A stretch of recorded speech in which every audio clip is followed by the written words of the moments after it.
में स्वागत है आप सभी दर्शकों का। मैं हूं सानिया। आइए देखते हैं आज की ताजा खबर। अस्ಸಲಾಂ वालेकुम, जय भीम। ಇವತ್ತು ನಾವು ಬಿಜಾಪುರ ನಗರದ ಎಲ್ಲಾ ಆಟೋ ರಿಕ್ಷಾದವರು ಒಂದು ಚರ್ಚೆ ಮಾಡಕ್ಕೆ ಆಸಾರ್ ಮಹಲ್ದಾಗ ಕೂಡಿದೀವಿ. ವಿಷಯ ಏನಂದ್ರ ನಿನ್ನೆ ಎಲ್ಲಾ ಆಟೋ ರಿಕ್ಷಾದವರು ಒಬ್ಬ ಸ್ವಲ್ಪ ತ್ರಾಸ ಆಗನ ಆಟೋ ರಿಕ್ಷಾದವರು ಆಟೋ ಬಂದ್ ಮಾಡಿದ್ರು. ಆ ನಿಮಿತ್ತವಾಗಿ ನಾವು ಡಿ ಸಿ ಸಾಹೇಬ್ರಿಗೆ ಮನವಿ ಕೊಟ್ಟಿದ್ದೀವಿ. ಮತ್ತೆ ಇವತ್ತು 7 ತಾರೀಕಿಗೆ ಬಿಜಾಪುರ ಆಟೋ ರಿಕ್ಷಾ ಬಂದ್ ಮಾಡ್ತೀವಿ ಅಂತ ಕರೆ ಕೊಟ್ಟಿದ್ದೀವಿ. ಅದು ಇನ್ನ ಫೈನಲ್ ಆಗಿಲ್ಲ. ಆ ಸಂದರ್ಭದಿಂದ ಕೆಲವೊಬ್ರು ಆಟೋ ರಿಕ್ಷಾದವರು ಬಂದ್ ಮಾಡ್ಯಾರ, ಕೆಲವೊಬ್ರು ಹಂಗೆ ಆಟೋ ನಡೆಸ್ಲಾಗ್ತಾರ. ಈಗ ಎಲ್ಲಾರು ನಾವು ಏನ್ ಚರ್ಚೆ ಮಾಡತ್ತೀವಿ ಅಂದ್ರ, ಈಗ ಬಿಜಾಪುರ ನಗರದಲ್ಲಿ ಆಟೋ ರಿಕ್ಷಾದವರಿಗೆ ಹಲವಾರು ಪ್ರಾಬ್ಲಮ್ ಅದಾವ. ಯಾರು ಅದಕ್ಕ ಸಹಾಯ ಮಾಡತಾ ಇಲ್ಲ. ಈಗ ನಾವು ಎಲ್ಲಾ ಪ್ರಗತಿಪರ ಸಂಘಟನೆ ಆಟೋ ರಿಕ್ಷಾ ಯೂನಿಯನ್ ದವರು ಕೂಡ್ಕೊಂಡ ಒಂದು ನಿರ್ಧಾರ ತಗೊಂಡಿವಿ. ಏನಂದ್ರ ಡಿ ಸಿ ಸಾಹೇಬರಿಗೆ ಭೇಟಿಯಾಗಿ ಮಾತಾಡಿ ಬಿಜಾಪುರ ಸಿಟಿನಲ್ಲಿ 180ಕ್ಕಿಂತ ಹೆಚ್ಚು ಆಟೋ ಸ್ಟ್ಯಾಂಡ್ ಇತ್ತು. ಈಗ ಯಾವ ಒಂದು ಕಾಣ್ತಾ ಇಲ್ಲ. ಅದರ ರೀಸನ್ ಏನದ? ಬಟ್ ಗಾಂಧಿ ಚೌಕ್ ಸರ್ಕಲ್ ನಲ್ಲಿ ಪ್ರತಿಯೊಂದು ರೂಟ್ ಹೋಗೋದಕ್ಕೆ ಹಾಕಿ ಅವ್ರು ಬೇರೆಯವ್ರಿಗೆ ಸೌಲಭ್ಯ ಮಾಡಿಕೊಟ್ಟಾರ.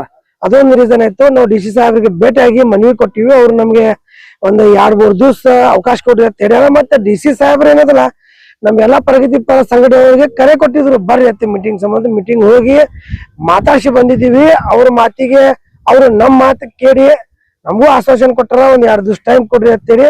ಈಗ ನಾವು ಅವರು ಜಿಲ್ಲಾಧಿಕಾರಿ ಆಗ್ಯಾರ, ಅವ್ರಿಗೂ ನಾವು ಅವ್ರ ಮಾತಿಗೆ ರೆಸ್ಪೆಕ್ಟ್ ಕೊಟ್ಟು ನಾವು ಇವತ್ತೇನು ಸ್ಟ್ರೈಕ್ ಮಾಡೋದು ಉದ್ದೇಶ ಇತ್ತು, ಅದು ನಾವು ಪೆಂಡಿಂಗ್ ಇಟ್ಟಿದೀವಿ. ಬರೋ ದಿವಸದೊಳಗೆ ನಾವು ಒಂದು ಮಾಧ್ಯಮ ಮುಖಾಂತರ ಒಂದು ಮಾತೇರಿ ಒಂದು ಸ್ಟೇಟ್ಮೆಂಟ್ ಕೊಟ್ಟ ಇಡೀ ಬಿಜಾಪುರದಾಗ ಸಿಟಿ ಒಳಗೆ 12,500 ಆಟೋ ರಿಕ್ಷಾ ಐತಿ, ಅದು ಎಲ್ಲಾ ಒಂದು ದಿವಸ ಬಂದ್ ಮಾಡಿ ನಮ್ಮ ನ್ಯಾಯ ಸಿಗ್ಬೇಕು, ನ್ಯಾಯ ಪರವಾಗಿ ನಾವು ಹೋರಾಟ ಮಾಡಿದೀವಿ. ಈಗ ಮತ್ತೊಂದು ವಿಷಯ ಏನಂದ್ರ, ನಮ್ಮ ನಗರ ಶಾಸಕ ಬಸವನಗೌಡ ಪಾಟೀಲ್ ಯತ್ನಾಳ್ ಅವರು ಇರ್ತಾರ, ಇಲ್ಲೇನು ಗಾಂಧಿ ಚೌಕ್ ಸರ್ಕಲ್ ನಾಗ ಅದು ಹಾರ್ಟ್ ಆಫ್ ಸಿಟಿ ಅಂತ ಇರ್ತಾರಲ್ಲ, ಅದು ಅಲ್ಲೇ ಶಾಸ್ತ್ರಿ ಮಾರ್ಕೆಟ್ ಅದ, ಅದು ಟೋಟಲ್ ಡೆಮೊಲಿಷ್ ಆಗೋ ಪರಿಸ್ಥಿತಿ ಒಳಗೆ ಬಂದದ. ಅವರೊಂದು ಸ್ಟೇಟ್ಮೆಂಟ್ ಕೊಡ್ತಾರ, ಇದು ಇನ್ನ 14 ವರ್ಷ ನಡೀತದ ಅಂತೇಳಿ. 14 ವರ್ಷ ಇಲ್ಲ, ನೀವು ಇನ್ನ 500 ವರ್ಷ ನಡೆಸ್ರಿ ಅದಕ್ಕೆ. ಅದು ನಮ್ಗೇನು ಅದರ್ಲಿಂದ ಲಾಭ ಆಗ್ತಿಲ್ಲ. ಆದ್ರೆ ಇದು 12,500 ಆಟೋ ರಿಕ್ಷಾದವ್ರು ಅದಾರಲ್ಲ, ಅದು ಅವರು ನಿಮ್ಮ ಬಿಜಾಪುರ ನಾಗರಿಕರದಾರ. ಕೆಲವೊಬ್ರು ಇದರೊಳಗ ಅವರು ನಿಮ್ಗೆ ಮತ ಕೊಟ್ಟಾರ. ಈಗ ನಾವು ಅವ್ರಿಗೆ ನೇರಾಗಿ ಪ್ರಶ್ನೆ ಏನ್ ಮಾಡ್ತೀವಿ ಅಂದ್ರ, ಆಟೋ ರಿಕ್ಷಾದವ್ರಿಗೆ ಬರೀ ನೀವು ಈಗ 12,000 ಆಟೋ ಅಂದ್ರ ಒಂದ್ ಮನಿ ಒಳಗೆ 4-5 ಮಂದಿ ಅಂದ್ರ 50,000 ಮತ ಆಯ್ತು. ಈಗ 50,000 ಮತ ಒಳಗೆ ಒಂದು 10-15,000 ನಿಮ್ಗೆ ಓಟ್ ಹಾಕಿರ್ಬೋದಲ್ಲ. ಮತ್ತ ಅಷ್ಟು ಒಂದು ತಿಂಗಳ ಮ್ಯಾಗ ಆಯ್ತು ಆಟೋ ರಿಕ್ಷಾದವ್ರು ಹೋರಾಟ ಮಾಡತ್ತಾರ. ನಿಮ್ಗೆ ಒಂದು ಸ್ಟೇಟ್ಮೆಂಟ್ ಕೊಡ್ಲಾಗ ನಿಮ್ಗೆ ಬಾಯಿಗೆ ಅದು ಬಂದಿಲ್ಲ. ನಾವು ಈ ಮಾಧ್ಯಮ ಮುಖಾಂತರ ನಿಮ್ಗೆ ರಿಕ್ವೆಸ್ಟ್ ಮಾಡಾಕ್ತಿವಿ, ನಗರ ಶಾಸಕರು ನೀವು ಎಲ್ಲಾ ಆಟೋ ರಿಕ್ಷಾದವ್ರಿಗೆ ಬೆಂಬಲ ಕೊಡ್ರಿ, ಸಹಾಯ ಮಾಡ್ರಿ. ಇವ್ರು ಸಹಾಯ ಮಾಡಿದಾರ, ಬರೋ ದಿವಸ ಒಳಗೆ ಏನದಲ್ಲ ನಾವು ನಿಮ್ಗೆ ಎಲ್ಲರೂ ಕೂಡ್ಕೊಂಡು CM ಮಾಡೋನು. ಈಗ ಪ್ರಾಬ್ಲಮ್ ಏನ್ ಬಂದದಂದ್ರ, ನಾವು ಎಲ್ಲಾ ಆಟೋ ರಿಕ್ಷಾದವರು ಒಂದು ನಿರ್ಧಾರ ಮಾಡಿದೀವಿ. ಏನಂದ್ರ, ನಮ್ಮ ಮೂಲಭೂತ ಸೌಲಭ್ಯಗಳು ಏನದಲ್ಲ ಇವರು ಹೋರಾಟ ಮುಖಾಂತರ ನಾವು ತಗೋಬೇಕಂತ ನಿರ್ಧಾರ ಮಾಡಿದೀವಿ. ಈಗ ಹೋರಾಟ ಮಾಡುತ್ತಾನ ನಮ್ಮ ದೇಶಕ್ಕೆ ಸ್ವತಂತ್ರ ಸಿಕ್ಕಿಲ್ಲ. ನಮ್ಮ ಹೋರಾಟಕ್ಕೆ ನಮ್ಮ ಮೂಲಭೂತ ಹಕ್ಕ ನಾವು ಹೋರಾಟ ಮಾಡುತ್ತಾನ ಸಿಗಂಗಿಲ್ಲ. ಮತ್ತೇನದಲ್ಲ, ರೈಟ್ಸ್ ಆಫ್ ಈಕ್ವಾಲಿಟಿ ಆಟೋ ರಿಕ್ಷಾದವರಿಗೆ ಈ ಬಿಜಾಪುರ ನಗರ ಆಡಳಿತದವರು ಮತ್ತೆ ಜಿಲ್ಲಾ ಅಧಿಕಾರಿ ಆಗಲಿ, ಜಿಲ್ಲಾ ವರಿಷ್ಠ SP ಸಾಹೇಬರಾಗ್ಲಿ ಇದು ಕೊಡಾಕತ್ತಿಲ್ಲ. ಈಗ ನಾವು ಟ್ರಾನ್ಸ್ಫರ್ ಮಿನಿಸ್ಟರ್ಗೂ ಒಂದ್ ಲೆಟರ್ ಬರಾಕತ್ತೀವಿ, ಮಾನ್ಯ ಮುಖ್ಯಮಂತ್ರಿಗೂ ಒಂದ್ ಲೆಟರ್ ಬರ್ದಿದೀವಿ. ಅದೇ ರೀತಿ ನಾವು ಚರ್ಚೆ ಮಾಡಿ ನಮ್ ಎಲ್ಲಾ ಪ್ರಗತಿ ಪರ ಸಂಘಟನೆ ಜೊತೆಗೆ ಚರ್ಚೆ ಮಾಡಿ ಒಂದ್ ದಿವಸ ನಿರ್ಧಾರ ಮಾಡಿ ಇಡೀ ಬಿಜಾಪುರ ನಗರದ 12,500 ಇನ್ನು ಆಟೋ ರಿಕ್ಷಾ ಅದಲ್ಲ ಅದು ಬಂದ್ ಮಾಡುದು ಒಂದು ಕರೆ ಕೊಡ್ತೀವಿ. ಶಾಸಕರು ನಾವು ವಿಜಯಪುರಿಗೆ ಸ್ಮಾರ್ಟ್ ಸಿಟಿ ಆದ್ರೆ ಗಾಂಧಿ ಚೌಕ್ ಪರಿಸ್ಥಿತಿ ನೋಡಿದ್ರೆ ಸ್ಮಾರ್ಟ್ ಸಿಟಿ ಅಂದ್ರೆ ಆಟೋಗಳು ಬೇರೆ ಇರಬೇಕು. ಈ ಸ್ಮಾರ್ಟ್ ಸಿಟಿ ಈಗ ನೋಡ್ರಿ, ಅದು half knowledge is a very dangerous ಅಂತಾರಲ್ಲ, ಆ ರೀತಿ ಇವ್ರಿಗೆ ಏನು ಬರಂಗಿಲ್ಲ. ಇವ್ರು ಮಧ್ಯಂತರ ಸಾಲಿ ಕಲ್ತಾರ, ಒಂದ ಇಂಗ್ಲಿಷ್ ವರ್ಡ್ ಯೂಸ್ ಮಾಡಿಬಿಡುದು ಸ್ಮಾರ್ಟ್ ಸಿಟಿ. ಈ ಸ್ಮಾರ್ಟ್ ಸಿಟಿ ಎದಕ್ಕಂತಾರ್ರಿ?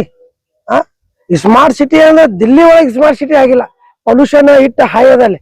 ಇಲ್ಲೇನು ಸ್ಮಾರ್ಟ್ ಸಿಟಿ ಅಂದ್ರ ಅಸ್ತಮಾ ಪೇಷಂಟ್ ನೋಡೋದು ಸರ್ಕಾರದಾಗ ಎಷ್ಟು ಧೂಳು ಆಗ್ತದೆ. ಇದು ಬಿಜಾಪುರ ಬಿಟ್ಟು ಭೋಗಾಪುರ ಆಗಿದೆ. ಆ ನಗರ ಶಾಸಕರೇ ಅರ್ಥ ಆಗ್ಬೇಕ. ಅದು ಒಯ್ದು ಎಕ್ಕಿಲೇರ್ ಏನ್ ಮಷಿನ್ ಅದಲ್ಲ ಏರ್ ಕ್ವಾಲಿಟಿ ಚೆಕ್ ಮಾಡೋದು, ಅಲ್ಲಿ ಹೋಗಿ ಅಲ್ಲಿ ಹುಡ್ಕೋದಾಗಿಟ್ಟಾರ. ತಂದ ಗಾಂಧಿ ಚೌಕ್ ಇಟ್ರಿ ಗೊತ್ತಾಕತ್ ಎಷ್ಟ್ ಮಂದಿ ಅಸ್ತಮಾ ಪೇಷಂಟ್ ಆಗಿರತ್ತೀರಿ. ಒಂದು ರೋಡ್ ಸರಿ ಇಲ್ಲ, 100 ಕೋಟಿ ರೂಪಾಯಿ ತಗೊಂಡ್ಬರತ್ತಾರ ಇವ್ರು ಅನುದಾನ, ಎಲ್ಲಿ ಹೊಂಟದ ಅದನ್ನು ಗೊತ್ತಿಲ್ಲ. ಇದಕ್ಕ ಬಿಜಾಪುರ ನಗರ ಶಾಸಕರು ಗೊತ್ತಾಗ್ಬೇಕು, ಮತ್ತೆ ಈ ನಮ್ಮ ಬಿಜಾಪುರ ನಗರ ಉಸ್ತುವಾರಿ ಮಂತ್ರಿ MB ಪಾಟೀಲ್ ಸಾಹೇಬ್ರ ಅದಾರಲ್ಲ, ಅವ್ರಿಗೂ ನಮ್ಮ ಆಟೋ ರಿಕ್ಷಾದ ಗೋಳ ಒಂದ್ ಸ್ವಲ್ಪ ಗೊತ್ತಾಗ್ಬೇಕು. ಅವ್ರಿಗೆ ಒಂದಷ್ಟು ಮಾತಾಡೋಲ್ಲ ಇಲ್ಲ, ಅವ್ರ ಗಮನಕ್ಕಿಲ್ಲ. ಈಗ ನಾವು ಬರೋ ದಿವ್ಸ ಒಳಗೆ ಏನು ಹೋರಾಟ ಮಾಡ್ತೀವಲ್ಲ, ಅವ್ರಿಗೆ ಒಂದ್ಸರ್ತಿ ಹೋಗಿ ಅವ್ರ ಮನಿಗ್ ಬಂದಾಗ ಒಂದು ಮನಿ ಕೊಡ್ತೀವಿ. ಅವ್ರ ಗಮನಕ್ಕೆ ತಗೊಂಡ್ಬರ್ತೀವಿ. ಗಮನಕ್ಕಿಲ್ಲ, ಗಮನಕ್ಕಿಲ್ಲ, ನಾವು ಗಮನಕ್ಕೆ ತಗೊಂಡ್ ವಿಷಯ. ಇನ್ನೊಂದು ಅವರು ಗಾಂಧಿ ಚೌಕಿನ ಫ್ಲೈಯರ್ ಮಾಡ್ತೀನಿ ಅಂತ. ಗಾಂಧಿ ಚೌಕ್ನಾಗ ಫ್ಲೈಯರ್ ಮಾಡ್ತೀನಿ ಅಂದ್ರೆ ಫ್ಲೈಯರ್ ಮಾಡ್ತೀವಿ ಅಂದ್ರೆ ಅಲ್ಲಿ ಏನ್ ಸಮಸ್ಯೆ ಬಗ್ಗೆ ಇರುತ್ತೀವಿ. ಗಾಂಧಿ ಚೌಕ್ನಾಗ ಏನ್ ಫ್ಲವರ್ ಮಾಡಿರಲ್ಲ, ಅದು ಬರೀ ಮಹಾನಗರ ಪಾಲಿಕಾ ಫ್ಲೈವರ್ ಕರೆಕ್ಟ್. ಅದು ಪೂರ್ತಿ ಫ್ಲವರ್. ಅದು ಏನ ನಾವ್ ಹಗಲ ಕನಸು ಕಾಣತ್ತೀವಿ, ಸ್ಮಾರ್ಟ್ ಸಿಟಿ ನೋಡತ್ತಿರಲ್ಲ, ಅದೇ ರೀತಿ ನಾವು ಫ್ಲೈವರ್ ಹಗಲ ಕನಸು ಕಾಣದಂಗೆ ಇದು. ಈಗ ಕೆಲವೊಬ್ರು ಆಟೋರು ಏನ್ ಹೇಳ್ತಾರ, ನಾವ್ ಬಿಜಾಪುರದಾಗ ಇದೀವಿ ಅಥವಾ ಬೇರೆ ಕಂಟ್ರಿದಾಗ ಇದೀವಿ, ಶಾಸಕರ ಅಂಡರ್ ಒಳಗ್ ಬರ್ತಾವ ಅಥವಾ ಇಲ್ಲ, ಅವ್ರು ಯಾವತ್ತೂ ನನಗ್ ಕೇಳ್ತಾ ಇಲ್ಲ, ನಮ್ ಮಾತಾಡ್ತಾ ಇಲ್ಲ. ನಮ್ ಸಂಬಂಧ ಆಟೋ ಸಂಬಂಧ ಒನ್ ವೇ, ಬೇರೆ ವೆಹಿಕಲ್ ಅಲ್ಲಿ ಹೋಗ್ತಾವ, ಬಸ್ ಹೋಗ್ತಾವ, ಫ್ಯಾಕ್ಟ್ರಿ ಒನ್ ಹೋದ್ರೆ ಅವ್ರಿಗೆ ಒನ್ ವೇ ಇಲ್ಲ. ಆಟೋ ಅವ್ರಿಗೆ ಏನ್ ತಪ್ಪು ಮಾಡಿ ಅಂತ ಕೇಳ್ತಾರ. ಈಗ ನೋಡ್ರಿ, ನಾವು ಮೊದಲ 3ನೇತೆ 4ನೇತೆ ಇದ್ದಾಗ ಒಂದ್ ಸಾಲಿದಾಗ ಒಂದ್ ಪಾಠ ಕಲ್ತಿದ್ವಿ. ಏನಂದ್ರ ಒಂದ್ ಕಟ್ಗಿಗೆ ಯಾರು ಬೇಕಾದ್ರ ಮುರಿತಾರ, 4-5 ಕಟ್ಗಿ ಒಮ್ಮೆ ಸೇರಿ ಕೊಟ್ರೆ ಯಾರು ಮುರಿಯಂಗಿಲ್ಲ. ಈಗ ನಮ್ಮ ಕರ್ತವ್ಯ ಅದ, ನಾವ್ ಎಲ್ಲಾ ಆಟೋದರು ಒಂದಾಗ್ಬೇಕು. ಒಂದಾದ್ರ ನಾವ್ ಯಾವ ಬೇಕಾದವ್ರಿಗೆ ನಿಂದ್ರಿಸಿ ಕ್ವಶನ್ ಕೇಳಾಕ ನಮ್ಗೆ ಹಕ್ಕಿರ್ತದ. ಈಗ ನೀವು 12,000 ಆಟೋ ಈಗ ನಿಮ್ ಹಿಂದೆ ಎಷ್ಟು ಜನ ಆದ್ರೆ 50 ಜನ ಆದ್ರೆ ನಾವ್ ಇನ್ನ ಕರೆ ಕೊಟ್ಟಿಲ್ಲಲ್ರಿ, ನಾವ್ ಇನ್ನ ಕರೆ ಕೊಟ್ಟಿಲ್ಲ. ಇದು ಮೊನ್ನೆ ಒಂದು ಸ್ಟೇಟ್ಮೆಂಟ್ ಕೊಡೋ ಟೈಮ್ನಾಗ ಮಂಗಳವಾರ ದಿವಸ ನಾವು ಬಂದ್ ಮಾಡ್ತೀವಿ ಅಂತ ಹೇಳಿದ್ವಿಲ್ಲ, ಇವ್ರೆಲ್ಲರಿಗೂ ಮಿಸ್ಅಂಡರ್ಸ್ಟ್ಯಾಂಡಿಂಗ್ ಆಗಿ ಇವ್ರು ಮೀಟಿಂಗ್ ಚರ್ಚೆ ಮಾಡಕ್ ಬಂದಾರ ಹೊರತು ಯಾವ ಸ್ಟ್ರೈಕ್ ಮಾಡಕ್ ಪಬ್ಲಿಕ್ ತೊಂದರೆ ಕೊಡಕ್ ಬಂದಿಲ್ಲ. ಇವತ್ತು ಬಂದಿಲ್ಲ. ಇವತ್ತು ಬಂದಿಲ್ಲ. ನಾವು ಮಾಡಿ ಮತ್ತೆ ಎಲ್ಲಾ ಆಟೋ ರಿಕ್ಷಾದವ್ರಿಗೆ ಕೇಳಿ ನಿರ್ಧಾರ ಮಾಡಿ ಹೆಂಗ್ ಅನುಕೂಲ ಆಗ್ತದ. ಒಂದ್ ದಿವ್ಸ ಆಟೋ ರಿಕ್ಷಾ ಬಂದ್ ಒಬ್ಬೊಬ್ಬ 1,000 ರೂಪಾಯಿ ಗಳಿಸುತ್ತಾನ, ಒಂದು ಮನಿ ನಡೆಯಂಗಿಲ್ಲ, ಮನ್ಯಾಗ ಅಡ್ಗೆ ಆಗಂಗಿಲ್ಲ, ಕೆಲವೊಬ್ರು ದವಾಖಾನೆ ತೋರಿಸ್ತಾರ, ಕೆಲವೊಬ್ರಿಗೆ ಆರಾಮಿಲ್ಲ. ಈ ರೀತಿ ಎಲ್ಲಾರು ವಿಚಾರ ಮಾಡಿ ಒಂದ್ ಟೈಮ್ ನಿರ್ಧಾರ ಮಾಡಿ ಎಲ್ಲಾರಿಗೆ ಅನುಕೂಲ ಆಗ್ಬೇಕು. ಮತ್ತೆ ಪಬ್ಲಿಕ್ಗೂ ತ್ರಾಸ ಆಗ್ಬಾರ್ದು. ಈಗ ನಾವು ಪಬ್ಲಿಕ್ ಸರ್ವೆಂಟ್ ಇದೀವಿ, ಪಬ್ಲಿಕ್ಕಿಗೆ ಸರ್ವಿಸ್ ಕೊಡಾಕತ್ತೀವಿ, ಆ ಪಬ್ಲಿಕ್ಗೂ ತ್ರಾಸ ಆಗ್ಬಾರ್ದು.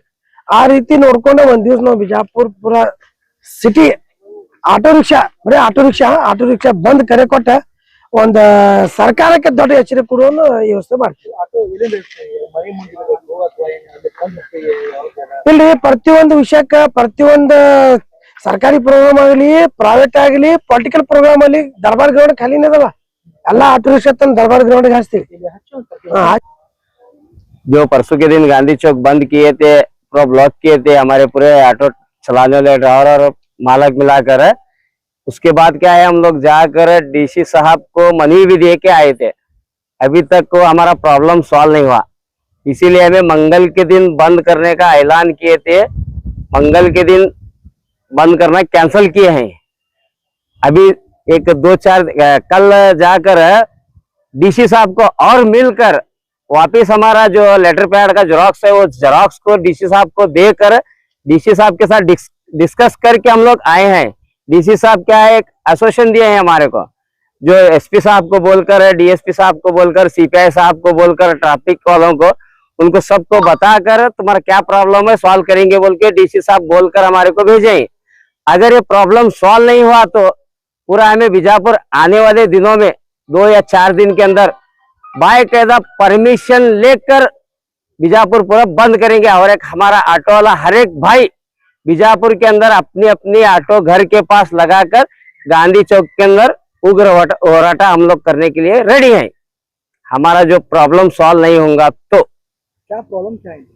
प्रॉब्लम जो गांधी चौक के अंदर जो हमारे को ऑटो स्टैंड बनाकर दिए थे, जो पहले के साहब लोग, सीपीआई साहब या पीएस साहब, जितने भी पहले अधिकार आए ट्रैफिक के अंदर, उन्होंने एक हमारे को बैरिकेड बनाकर दिए थे। वो बैरिकेड का डिसमैच कर कर हमारी रोजी छीन कर इन्होंने बस वालों को, डिपार्टमेंट की बस वहां पर लगा रही। हमारा पूरा धंधा पूरा खत्म हुआ। एक तो पहली बात शक्ति योजना और कौन कौन सी योजना है, अभी देखो बच्चों का पास फ्री कर रहे हैं, इसके अंदर पूरे ऑटो वाले पूरे खराब हो रहे हैं, हमें पूरा धंधा चले जा रहा हमारा। इसीलिए क्या है, हमारी गुजारिश है गांधी चौक के अंदर हर एक तरफ हमारे को एक एक स्टैंड बनाकर देंगे तो हम तुम्हारा स्वागत करेंगे। हमें डिपार्टमेंट को छोड़कर नहीं है, हम डिपार्टमेंट को लेकर चलेंगे, डिपार्टमेंट के साथ काम करेंगे।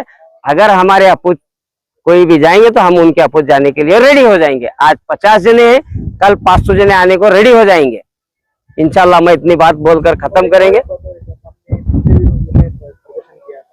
इसमें मंगल के दिन जो है ऑटो सभी बंद रहेंगे बीजापुर में ऐलान किया। हाँ तो आज ही मंगल है, आज आपने नहीं किया, काफी सारे ऑटो वाले बंद करके बैठे हैं। नहीं, काफी सारे ऑटो वालों को मैसेज हमारा नहीं पहुंचा। उनको हम तो 2 दिन कल रात में ही मैसेज डाले थे। हमारे ऑटो यूनियन के अध्यक्ष नूर भाई नामदार बोल के उन्होंने कल ही डाले थे। थोड़े जन का मैसेज हमारे कॉल में नहीं था, इसलिए उनको थोड़े जन को मालूम नहीं होने की वजह से पूरे गांधी चौक में पोस्ट ऑफिस के सामने पूरा ब्लॉक किए थे। अभी एक 10 से 15 मिनट पहले मैं जाकर पूरे जन को समझाकर पूरे जन को इधर आसार महल में लाया हूँ। जब तक हम लोग परमिशन लेटर नहीं लाएंगे तब तक हम लोग प्रोटेस्ट नहीं करेंगे। किस तरह का प्रोटेस्ट होगा आपका? इस बार का प्रोटेस्ट ऐसा होगा, पूरा बीजापुर बंद करके पूरा हमारी मांग होने तक हम उठेंगे नहीं, उग्र होराटा करेंगे और गांधी चौक पूरा ब्लॉक करके बैठ जाएंगे। किस नाम बोला? मेरा नाम नबीलाल नेडगुंदी। लेटेस्ट न्यूज अपडेट्स के लिए YouTube एक्सप्रेस को सब्सक्राइब कीजिए, साथ में बेल आइकॉन को भी क्लिक कीजिए। साथ ही साथ लाइक, शेयर और कमेंट करना ना भूलिए।